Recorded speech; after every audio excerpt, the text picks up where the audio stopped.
जय हिंद दोस्तों, मैं हूं मेजर गौरव आर्या और आप देख रहे हैं द चाणक्य डायलॉग्स। इस वीडियो को लाइक करिए, हमारे चैनल को सब्सक्राइब करिए, बेल आइकन दबाना बिल्कुल मत भूलिएगा।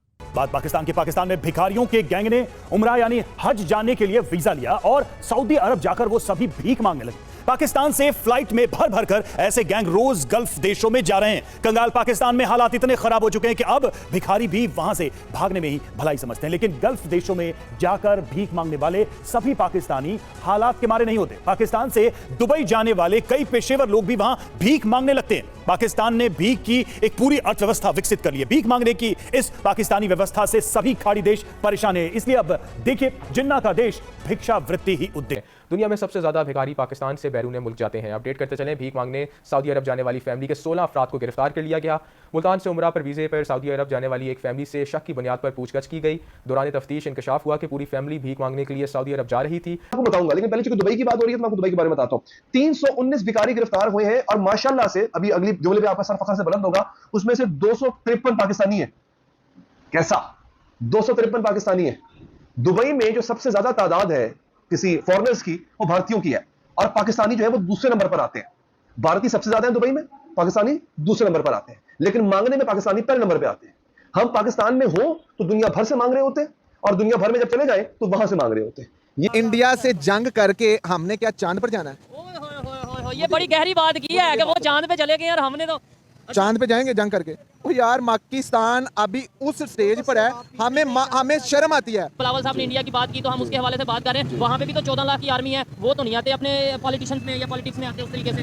कभी वहाँ पे मार्शल लगे? वहाँ पर इसलिए नहीं लगता, वहाँ की लोग ना शाउर लोग हैं जी। वहाँ पर उनको अकल है, उनको पता है how to run the country. भाई चांद पर गए हैं इसलिए गए हैं। आप मुझे बताओ कि आप क्यों नहीं गए अभी तक? सेम सिचुएशन 92 अर्ली 90s में जब नरसिम्हा राव प्राइम मिनिस्टर था, वहाँ पे भी डिफॉल्ट का खतरा हुआ। IMF के पास भी वो गए थे। उन लोगों ने ये सब्सिडी बंद की है और जैसे जैसे जिस कॉस्ट पे चीज आ रही है वो उसी पे ही वसूल करते हैं, उसी पे ही दे रहे हैं। तो आज वो किधर चले गए? अगर आप उन्होंने तरक्की, वो अपने पाँव पे खड़े हैं ना। जंग पता कौन सी बात कर रहे हैं ये अपने लोगों से? अच्छा, ये जंग के लिए मैं आप मरेंगे, ठीक है। उनको नहीं मारना, हमें मारना है। हाँ। हमारी आवाज बंद करनी है। अल्हम्दुलिल्लाह मैं आपको बता रहा हूँ, मैंने 18 मुल्क फिरे हैं। कौन कौन? मतलब मैंने बहुत से मुल्क फिरे हैं, मैं आपको मेंशन करके नहीं बताना चाहता। ठीक है। मैंने आपको इतना कह दिया कि मैंने 18 मुल्क फिरे हैं। हमारे पासपोर्ट की क्या वैल्यू है? हमारे पासपोर्ट की value at the moment is nothing, zero. वो 4% के लोग देखो आज 4% किधर। जब ये खबर मेरे सामने आई ना नाज़रीन, ये आज की खबर है, और फिर मुझे इस बात का एहसास हुआ कि हाँ, हमारी इज्जत जो है ना वो होना बनती नहीं है।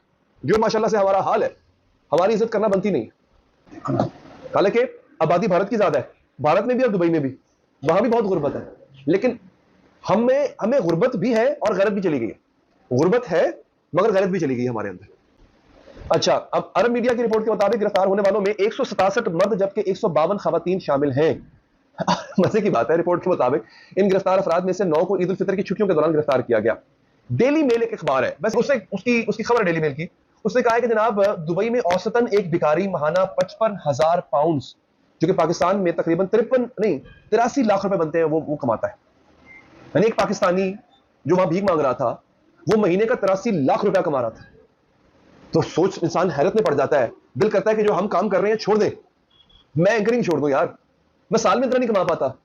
आज पाकिस्तान की पब्लिक से, पाकिस्तान की यूथ से बात करेंगे कि ये जो कश्मीर के नाम पे चूरन बेचा जाता है, क्या 1 इंच जमीन भी हमने 76 साल में इंडिया से ले सके हैं? और सेकेंडली, क्या अगर दूसरी साइड पे बात करें, इंडिया साइड कश्मीर में, वहां पे तकरीबन 14 बिलियन डॉलर का बजट सिर्फ जम्मू एंड कश्मीर के लिए रखा गया है और पाकिस्तान 3 बिलियन डॉलर के लिए कभी IMF के पास जाता है, कभी चाइना से रिक्वेस्ट करता है, कभी सऊदी अरेबिया से रिक्वेस्ट करता है। तो MBS में चेंजेस आ रहे हैं, आपको पता है। दुबई UAE में पहले हम समझते थे कि वो जी सारे पाकिस्तानी बहुत ज्यादा हैं, हमारे मुसलमान ब्रदर भाई है तो हमें ज्यादा फोकस मिलेगी। नहीं, अब पता है सबको कि UAE की जो एलीट, उनकी सर्विसेज की जो कम्युनिटी है वो इंडियंस है। ठीक है, हमारे बहुत सारे पाकिस्तानी भी हैं, लेकिन इंडियंस वहां पे ज्यादा है और स्किल्ड जॉब में भी इंडियंस ज्यादा है। और वही काम अब सऊदी अरब में भी हो रहा है। सऊदी अरब में भी पहले इंडिया से भी मैन पावर भी जाती थी, वो भी ठीक है, लेकिन उनके जो टॉप एंड की जो सर्विसेज अच्छे देने वाले लोग हैं वो इंडिया से आ रहे हैं। वो सिर्फ इंडिया से काम करने वाले नहीं आ रहे, इंडिया से उनका कल्चर भी इम्पोर्ट। सऊदी अरब के बढ़ते हुए इंडिया से ताल्लुकात पाकिस्तान को अच्छे नहीं लग रहे और सऊदी अरब से पाकिस्तानियों को निकाला जा रहा है। इसमें पाकिस्तानी मीडिया ये बोल रहा है कि इंडिया का हाथ है, इंडिया ने सऊदी अरब के कान भरे हैं, जिसकी वजह से सऊदी जो है अब पाकिस्तानियों को वतन वापस भेज रहे हैं। देखें, सबसे पहली तो बात यह है कि कोई किसी के पीछे नहीं लगता। अच्छा। ठीक है ना, जिसका जैसा किरदार होता है ना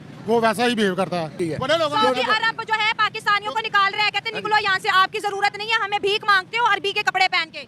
अब मैं आपको आगे बताऊंगा कि अब हुआ क्या है। देखिए सऊदी अरबिया, अगर आपको पता हो, 2 से ढाई महीने पहले उनकी सरकार ने पाकिस्तानी सरकार को बुलाकर सामने बिठाकर उन्हें कहा था कि भाई आपके पाकिस्तानी लोग लाखों लाखों रुपए का वीजा टिकट करके आते हैं हमारे देश में, गली कूचों में बैठकर बेस बदलकर हमारा ड्रेस पहनकर भीख मांगते हैं।